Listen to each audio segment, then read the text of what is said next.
हिंदू धर्म में शादी का कॉन्सेप्ट काफी वृहद है। 4-5 घंटे तक मंडप में बैठकर पंडित के मंत्रों के साथ विवाह संपन्न होता है। वहीं मुस्लिमों की शादी दिन में होती है और कुछ ही मिनटों में हो जाती है। सिखों की शादी को लेकर भी स्थिति कुछ ऐसी ही है। लेकिन क्या आप जानते हैं कि बौद्ध धर्म में शादी कैसे होती है? क्या हिंदू धर्म की तरह ही बौद्ध धर्म में सिंदूर और मंगलसूत्र का कॉन्सेप्ट है? क्या बौद्ध धर्म में होने वाली शादियों में भी काफी रीति रिवाज है?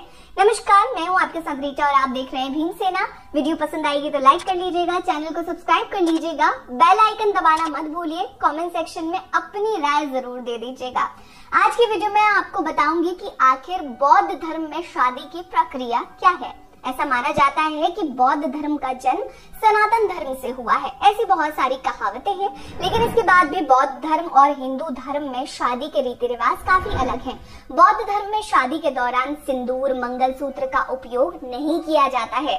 बौद्ध धर्म में शादी के लिए सिंदूर की आवश्यकता नहीं होती। इसे लेकर बाबा साहेब ने कहा था कि मुगल आक्रमणकारी भी अपने साथ औरतें लेकर नहीं आए, वो विजेता थे। ऐसी दशा में उन्होंने हिंदू युवतियों को अपनी हवस का शिकार बनाया। आर्य ब्राह्मणों ने तत्कालीन उत्पन्न परिस्थिति का सामना करने के लिए कम उम्र की बालिकाओं के माथे पर विवाह के प्रतीक चिन्ह के रूप में सिंदूर को स्थान दिया।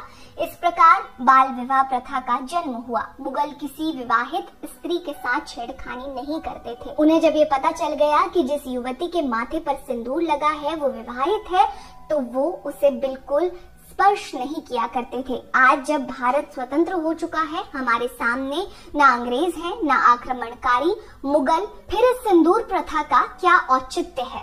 हिंदू धर्म में जहां शादी के समय लाल और पीले रंग को महत्व दिया जाता है, वहीं बौद्ध धर्म में दूल्हा और दुल्हन लाल रंग नहीं बल्कि सफेद कलर के कपड़े पहनते हैं। इस धर्म में सफेद रंग को परिशुद्ध माना जाता है। इस वजह से दूल्हा दुल्हन शादी के सफेद जोड़े में नजर आते हैं।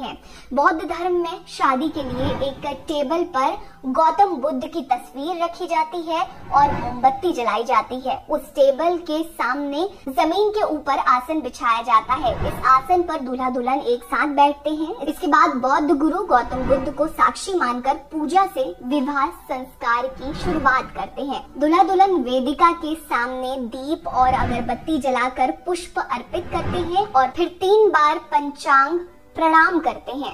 हिंदू धर्म में शादी के लिए 7 फेरे किए जाते हैं, लेकिन बौद्ध धर्म में शादी के लिए फेरे नहीं बल्कि प्रतिज्ञाएं ली जाती हैं। वर वधू जीवन भर साथ रहने का वादा करते हैं।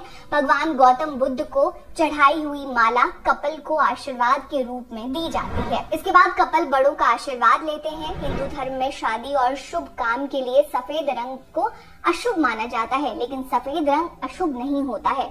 बौद्ध धर्म में वर वधू को सफेद पोशाक ही पहनाया जाता है। इनके अलावा ईसाई धर्म में भी शादी के दौरान सफेद रंग ही पहना जाता है और इसे ही शुभ माना जाता है। बौद्ध विवाह संस्कार में किसी धर्मचारी द्वारा वर वधू को त्रिशरण और पंचशील ग्रहण कराया जाता है। इस पद्धति से विवाह में वर वधू को प्रमाण पत्र भी दिया जाता है। प्रतिज्ञा के तुरंत बाद वर वधू एक दूसरे के गले में फूलों की माला डालते हैं और उपस्थित जन समूह उन पर फूलों की वर्षा करता है। मंगल कामनाओं के साथ बिना किसी ढोंग और कर्मकांड के शादी संपन्न होती है। बौद्ध धर्म में फिजूल खर्ची मना है, अतः तिथि का निर्धारण ऐसे समय में किया जाता है जब सामान्यतः लगन का समय नहीं हो। इस प्रकार फिजूल खर्ची को रोका जाता है। बहुत अधिक गर्मी अथवा बहुत अधिक ठंड अथवा बरसात के मौसम में विवाह की तैयारी करने में कठिनाइयां होती है। ऐसे में बौद्ध धर्म के लोग उस मौसम में शादी करते हैं जब ना ज्यादा ठंड होती है और ना ज्यादा गर्मी होती है। वहीं बौद्ध धर्म के लोग विवाह की तिथि बौद्ध धर्म के त्योहारों के दिन रखने से भी बचते हैं, क्योंकि इन दिनों बौद्ध विहार खाली नहीं होते और साथ ही योग्य भिक्षु भी नहीं मिल पाते हैं। ऐसे में वर वधू का परिवार आम सहमति से सार्वजनिक अवकाशों के दौरान ही विवाह को संपन्न करवाता है। इसके अलावा विवाह की तिथि से 1 या 2 दिन पूर्व भिक्षु संघ को घर पर बुलाकर परित्राण पाठ भी कराया जाता है। आपको बताते चले कि बौद्ध परंपरा में कन्यादान नहीं होता है, क्योंकि पुत्री कोई वस्तु नहीं है।